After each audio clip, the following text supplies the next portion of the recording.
नमस्कार दोस्तों, आज एक बहुत ज़रूरी विषय पर बात करने जा रहा हूँ जो छात्रों, शिक्षकों और विश्वविद्यालयों से जुड़ा हुआ है। तो मुद्दा ये है कि यूजीसी ने 2026 में जो नए नियम जारी करने जा रहे थे, जो यूजीसी गाइडलाइन के द्वारा नए नियम बनाया गया था 2026 में, उस पर सुप्रीम कोर्ट ने स्टे लगा दिया है, स्थगित लगा दिया है। तो आज हम जानेंगे कि सुप्रीम कोर्ट ने इस नए नियम पर स्टे क्यों लगाया, स्थगित क्यों किया और विवाद क्या-क्या हैं और इसके नियम क्या-क्या हैं और अगर किसी को समस्या है तो शिकायत कैसे करें, प्रक्रिया क्या-क्या है इसकी। तो सुप्रीम कोर्ट ने इसी के नए नियम 2026 उस पे स्थगित कर दिया है और 2012 के जो पुराने नियम थे उनको लागू रहने दिया है। जबकि ये नियम यूजीसी ने खुद तैयार किए थे ताकि उच्च शिक्षा संस्थानों में होने वाले भेदभाव से लड़ने के लिए एक उपाय मजबूत हो। लेकिन सुप्रीम कोर्ट ने रोक दी क्योंकि नियमों का स्पष्ट होना, मतलब कि कहने का मतलब सुप्रीम कोर्ट का यह है कि जो भी नए नियम जारी किए गए, जो नए नियम बनाए गए हैं, एक भी वो अस्पष्ट नहीं है, अस्पष्ट है सारे, संवैधानिक रूप से विवादित और दुरुपयोग लग रहे हैं। यूजीसी का गठन भारत सरकार के अधिनियम के तहत हुई थी। इसे संसद, लोकसभा, राज्यसभा ने पास किया था और राष्ट्रपति ने इसे कानून यूजीसी एक्ट 1956 के रूप में मंजूर किया था।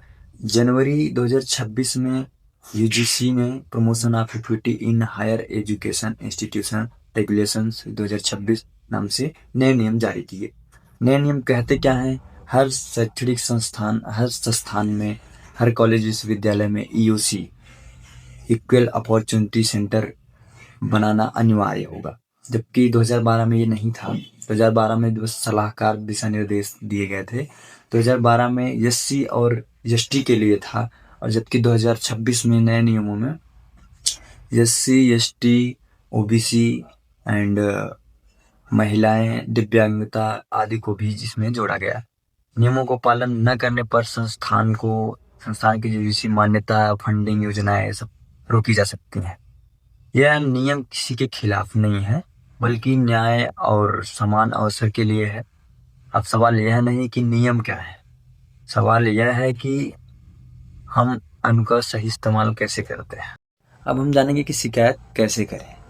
तो छात्र कॉलेज की वेबसाइट पर जाके ग्रीवियंस या ईओसी इक्वल अपॉर्चुनिटी सेंटर के लिंक से ऑनलाइन शिकायत दर्ज कर सकते हैं। ईमेल के द्वारा भी शिकायत दर्ज कर सकते हैं या हम विश्वविद्यालय जाके लिखित शिकायत भी दर्ज कर सकते हैं।